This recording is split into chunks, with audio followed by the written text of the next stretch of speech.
नमस्कार दोस्तों। तो डोनाल्ड ट्रंप जो है वो यूके पहुंचे हुए हैं और आपने देखा होगा, उसको हमने काफ़ी डिटेल में डिस्कस भी किया है किंजल सर ने कि यूके में उनका क्या एजेंडा रहा। एजेंडा बहुत सारे रहे, लेकिन हम जिस चीज़ पर यहाँ पर फोकस करने वाले हैं वो रशियन ऑयल के ऊपर फोकस करने वाले हैं।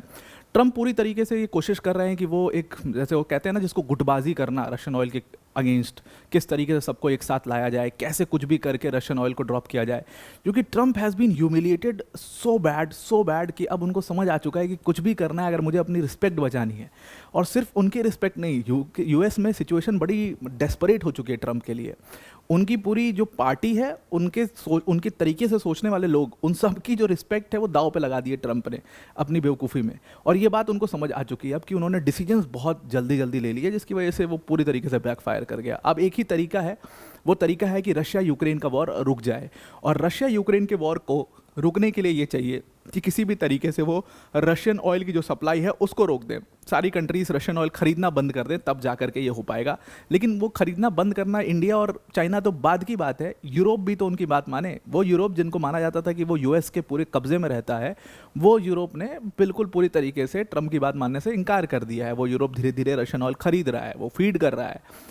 अब यहाँ पर ट्रंप बहुत डेस्परेट सिचुएशन में फंस गए हैं और इसीलिए वो जहाँ पर भी जा रहे हैं वो रशियन ऑयल की बात कर रहे हैं, वो एक गुटबाजी करने की कोशिश कर रहे हैं। ट्रंप ने यहाँ तक ये भी कहा कि भाई पुतिन ने मुझे बहुत लेट डाउन किया है। अब ये आप समझ सकते हो कि उनकी सिचुएशन कितनी डेस्परेट हो चुकी है यहाँ पर। तो डिटेल में इस पर 3 एस्पेक्ट पर हम इसको डिस्कशन को करेंगे। पहली चीज़ तो कि ट्रंप एग्जैक्टली करने की कोशिश क्या कर रहे हैं जब उन्होंने कहा Putin has let me down, लेकिन एक गुड न्यूज़ है रशिया यूक्रेन की वॉर को लेकर के, क्या हो सकता है वो गुड न्यूज़। दूसरी चीज़ यहाँ पर समझने वाली बात है कि यूरोपियन कंट्रीज़ जो है वो किस तरीके से ट्रंप को डिफाई कर रही हैं। और तीसरा यहाँ पर जो सबसे समझने वाला मुद्दा है कि यूरोपियन कंट्रीज़ आखिर क्यों इग्नोर नहीं कर पा रही हैं ट्रंप की बात को, क्यों आखिर रशियन ऑयल को इग्नोर नहीं कर पा रही है। वो बहुत इंपॉर्टेंट समझने वाली बात है। तीनों एस्पेक्ट समझेंगे, डिटेल में समझेंगे। लेकिन एक बहुत बड़ी अनाउंसमेंट है अकेडमी टीम की तरफ से, 2 मिनट का टाइम लेना और इस अनाउंसमेंट को सुन लेना आप बस। देखिए, अगर आप यूपीएससी सीएससी की प्रिपरेशन कर रहे हैं 2027 के लिए, 28 के लिए, 29 के लिए, 30 के लिए, अगर एज अ पेरेंट भी आप सुन रहे हो और अपने बच्चे को आप यूपीएससी सीएससी की प्रिपरेशन कराना चाहते हैं, तो समझिए कि आप ये यूपीएससी सीएससी की प्रिपरेशन एकदम फ्री ऑफ कॉस्ट कर सकते हैं। अब आपको लग रहा होगा यार 1-1.5 लाख 2 लाख रुपए लगते हैं कोचिंग में, ये कह रहा है एकदम फ्री कर सकते हैं। बिल्कुल कर सकते हैं आप फ्री।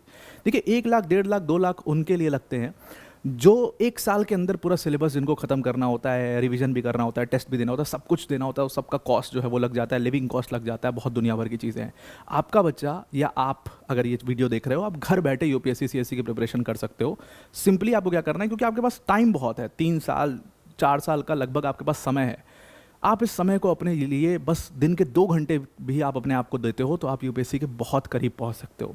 सिंपली आपको क्या करना है कि हमने एकदम फ्री ऑफ कॉस्ट, हमारा कोई भी वेस्टेड इंटरेस्ट इसमें नहीं है, हमने एक चैनल स्टार्ट किया है यूपीएससी मंजिल नाम से, जो आपको पीछे दिख रहा होगा। इस चैनल पर मैं आपको दिखूंगा, किंजल सर आपको दिखेंगे, हम दोनों आपको यूपीएससी सीएससी की एकदम हैंड होल्ड करके प्रिपरेशन कराएंगे। एकदम कोर कंटेंट उस चैनल पर आएगा, कुछ भी बकवास नहीं।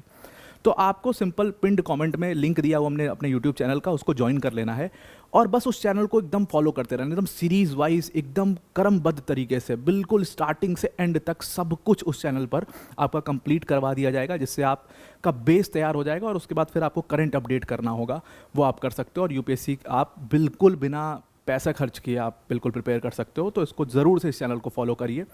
अब बाकी अगर आप इसी साल अगर यूपीएससी सीएससी की प्रिपरेशन करना चाहते हैं एकदम क्वालिटी तरीके से, तो अनअकैडमी का फाउंडेशन कोर्स है 22,999 प्लस उसमें 1 मंथ का 12 महीने का फ्री एक्सटेंशन भी है। इसको भी आप ज्वाइन कर सकते हैं, डिस्क्रिप्शन में हमने इसकी लिंक दे दी है। इस बैच को भी आप ज्वाइन कर सकते हैं। Now coming back to the topic, अब यहाँ पर क्या हुआ, ट्रंप ने स्टामर से कहा, ट्रंप को सुना गया स्टामर से कहते हुए कि भाई पुतिन ने मेरी बड़ी बेइज्जती कर दी, Putin has really let him down. अब ये क्यों बोला ट्रंप ने, इसके पीछे का कारण है। क्या हुआ कि डोनाल्ड ट्रंप जब इलेक्शन में जब जीत रहे थे, जो जीतने वाले थे, जब कैंपेनिंग हो रही थी, पता तो लग ही गया था कि ट्रंप का पलड़ा थोड़ा सा भारी है, तो ट्रंप ने बड़ा इस चीज़ के ऊपर बैक किया था इंटरनेशनल मुद्दों को। ट्रंप ने कहा था कि भाई रशिया यूक्रेन का जो वॉर है उसको मैं 3 दिन में ठीक करा दूंगा। पुतिन मेरे बहुत अच्छे दोस्त हैं और दुनिया भर की बातें उन्होंने करी थी, इंडिया को लेकर के दुनिया भर की बातें करी थी, लेकिन जैसे वो पावर में आते हैं असली रंग उन्होंने दिखाया। अब ये कोई बच्चा गुड्डा गुड्डी का खेल तो है नहीं कि पुतिन से उन्होंने कह दिया और पुतिन ने मान लिया। पुतिन ने मानने से इनकार कर दिया और इसीलिए उन्होंने कहा कि इतना भयंकर ह्यूमिलिएशन हो गया ट्रंप का कि अब ट्रंप इतने डेस्परेट हैं कि वो किसी तरीके से इस वॉर को रोकना चाहते हैं, और इस वॉर को रोकने के लिए सबसे पहले उनको रशियन ऑयल का जो सप्लाई है वो रोकना पड़ेगा, तभी जा करके ये रशिया यूक्रेन का वॉर रुकेगा। ये बात उन्होंने स्टामर को बोली। ऑल्दो स्टामर को ये बात बहुत अच्छे से समझ आती है, पता है, लेकिन ट्रंप इस चीज़ को पूरी तरीके से फोर्स डाउन करना चाहते हैं यूरोप के ऊपर, और यूके एक इंपॉर्टेंट कंट्री है तो उसके थ्रू वो उसको फोर्स डाउन करना चाहते हैं। मैं आपको थोड़ा सा कुछ स्टैट्स दिखाना चाहता हूँ इसमें। अगर आप देखो, ये स्टैट्स बहुत शॉकिंग है। ये एक्चुअल में रशियन ऑयल टैक्स रेवेन्यू है, और रशिया का जो ऊपर रेड वाला ये दिख रहा है, ये रशिया का क्रूड एंड प्रोडक्ट एक्सपोर्ट्स है। अब आप देखोगे यहाँ पर ना, शॉकिंगली, तो रशिया का जो ऑयल टैक्स रेवेन्यू है 2022 में वॉर शुरू हुआ, उसके बाद ये अपने पीक पे था, उसके बाद ये थोड़ा गिरना शुरू किया, और वो लाजमी भी है, ऑब्वियसली गिरेगा।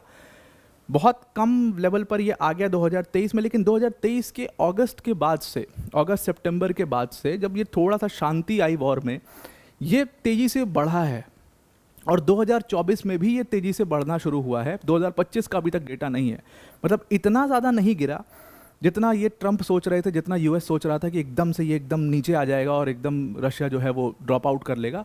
ये हुआ नहीं। दूसरी चीज़ यहाँ पर, अगर आप इनका यहाँ पर क्रूड एक्सपोर्ट्स देखें तो वो भी नीचे गिरा था, लेकिन 2024 में वो भी इंक्रीज़ हुआ है, शॉकिंगली। तो ये बात बहुत समझने वाली है कि आखिर ये इतना प्रेशर डालने के बाद, यूएस के सबको मना करने के बाद, पूरे यूरोप के बैन करने के बाद भी एक्सपोर्ट्स कैसे बढ़ रहा है, तो उसके पीछे का कारण है, समझेंगे उस कारण को।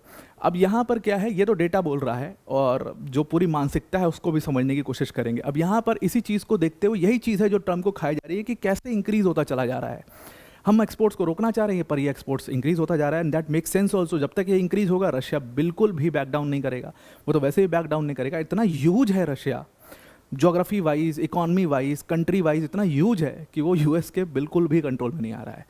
अब यहाँ पर डोनाल्ड ट्रंप का मानना है, स्टामर से उन्होंने बोला कि देखो भाई, ऐसा है कि एक बहुत सिंपल सा लॉजिक है। सिंपल सा लॉजिक ये है कि अगर आपको ये वॉर रोकना है, तो अगर ऑयल प्राइसेस बहुत कम हो जाए, अगर रशियन ऑयल प्राइसेस बहुत ज़्यादा कम हो जाएं, वो इतना रेवेन्यू ही ना दे पाए रशिया को, तो पुतिन जो है वो ड्रॉप आउट करेंगे, और वो 100% ड्रॉप आउट करेंगे। That is for sure, Putin drop out करने वाले हैं इसमें, और पुतिन जो ड्रॉप आउट करेंगे वो हमारे लिए बहुत बड़ा मौका होगा, और हम इस वॉर को प्रेशर बना करके रोक सकते हैं।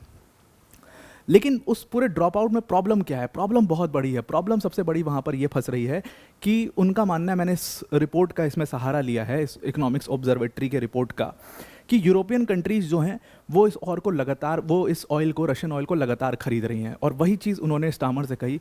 उन्होंने कहा कि जब तक मैं अभी बहुत सारे और भी डिसीजंस ले सकता हूँ, लेकिन वो सारे डिसीजंस फेल हो जाएंगे जब तक कि हमारी यूरोपियन कंट्रीज़ हैं जो, या यूएस एलाइज हैं, वो रशियन एनर्जी को परचेज करते रहेंगे। यूरोपियन यूनियन के ऊपर सीधी तौर पर इन्होंने यहाँ पर फिर से एक बार हमला किया है, और इन्होंने कहा है कि जब हमारा दूसरा जो भी हम स्टेप लेंगे वो तभी सक्सेसफुल हो पाएगा जब ये रशियन एनर्जी कम करें या एकदम बंद करें खरीदना। अब आप सोचिए कि यूरोप आखिर ये रशियन एनर्जी को क्यों नहीं ख़त्म कर रहा है। आपने सुना होगा कि यूरोप ने क्या किया था कि उसने बैन कर दिया था रशियन क्रूड के ऊपर। तो यूरोप ने रशियन क्रूड के ऊपर बैन कर दिया, और फिर भी ट्रंप कह रहे हैं कि वो खरीद रहे हैं। वो कैसे खरीद रहे हैं? वो बैक चैनल से खरीद रहे हैं। वो डायरेक्ट नहीं खरीद रहे, वो इनडायरेक्ट खरीद रहे हैं। और ये बात बहुत समझने वाली है कि यूरोप एकदम से रशियन एनर्जी को बंद कर ही नहीं सकता, क्योंकि वो उसके ऊपर ओवर डिपेंडेंट है। उसको हम धीरे धीरे समझने की कोशिश करते हैं कि आखिर यूरोप इतना ज़्यादा क्यों डिपेंडेंट है। अब अगर आप ये पूरा डेटा देखिए, यूरोपियन यूनियन का डेटा है।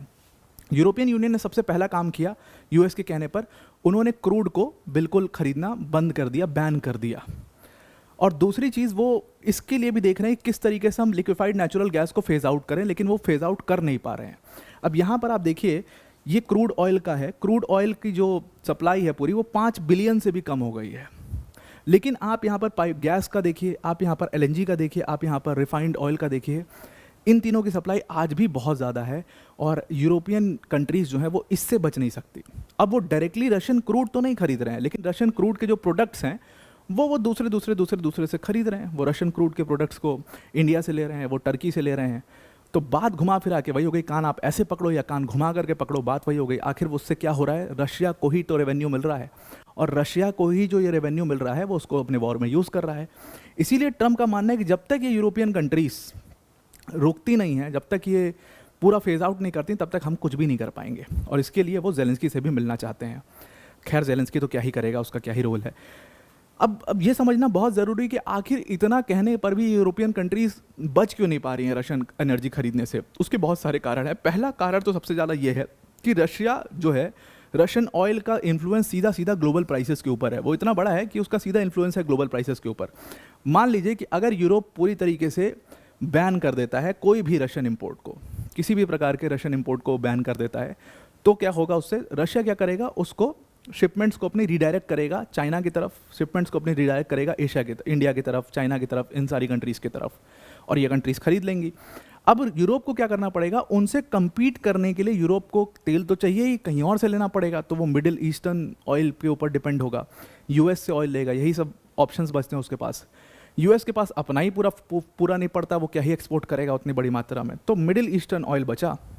अफ्रीकन क्रूड की क्वालिटी नहीं है उतनी, तो मिडिल ईस्टर्न अगर क्रूड बच रहा है वो बहुत महंगा है, और इसीलिए मतलब रशियन ऑयल के मुकाबले वो बहुत ज़्यादा महंगा है, और इसीलिए इससे क्या होगा, प्राइसेस एकदम से राइज होंगे।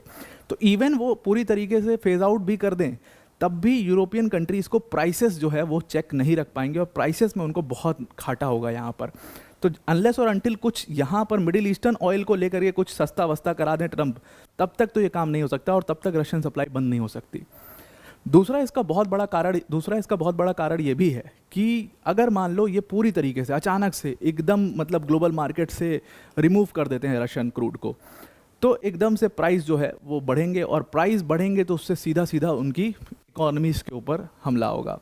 अब यूएस के पास तो फिर भी खुद का ऑयल है कुछ, यूरोप तो बिल्कुल नदारत है, तो यूरोप के इकोनॉमीज़ को तो बहुत तगड़ा हिट लगेगा भाई, जाहिर सी बात है, सारे जो इंडस्ट्रियल कॉस्ट हैं वो बढ़ जाएंगे, ट्रांसपोर्ट बढ़ जाएगा, आइटम्स के प्राइस बढ़ जाएंगे, आपको पता है आज भी ऑयल के थ्रू ट्रांसपोर्टेशन है, तो डीजल वीजल का बहुत ज़रूरत है, तो सारी चीज़ें जब बढ़ जाएंगी, सारे प्राइसेस बढ़ जाएंगे, इन्फ्लेशन राइज होगा, और ये यूरोपियन कंट्रीज़ के लिए बहुत मुश्किल की सिचुएशन हो जाएगी, और इसीलिए वो ऐसा बिल्कुल करना नहीं चाहते, इसीलिए वो ट्रंप की बात नहीं मान रहे हैं और रशियन एनर्जी को अभी भी खरीद रहे हैं। और तीसरा और लास्ट, सबसे लास्ट कारण जो यहाँ पर है, वो इस चीज़ को बचने के लिए, मतलब दोनों साइड खेलने के लिए उन्होंने डायरेक्ट बैन कर दिया है रशियन क्रूड को, लेकिन वो आज भी उसके रिफाइंड प्रोडक्ट्स को खरीद रहे हैं। वो इंडिया से डीजल खरीद रहे हैं, वो जेट फ्यूल एलपीजी खरीद रहे हैं इंडिया से, टर्की से खरीद रहे हैं, यूएई से खरीद रहे हैं, इन कंट्री से खरीद रहे हैं, तो इनडायरेक्टली वो पैसा रशिया के पास ही जा रहा है, और रशिया उसको अपने उसमें यूज़ कर रहा है। अब जैसे इंडिया जो है वो अभी जो पिछला डेटा आया था उसमें सबसे बड़ा मतलब डीजल सप्लायर बना था यूरोप का, तो कहाँ से आ रहा है वो ऑब्वियस सी बात है, वो रशियन ऑयल है जिसको भारत यूज़ कर रहा है।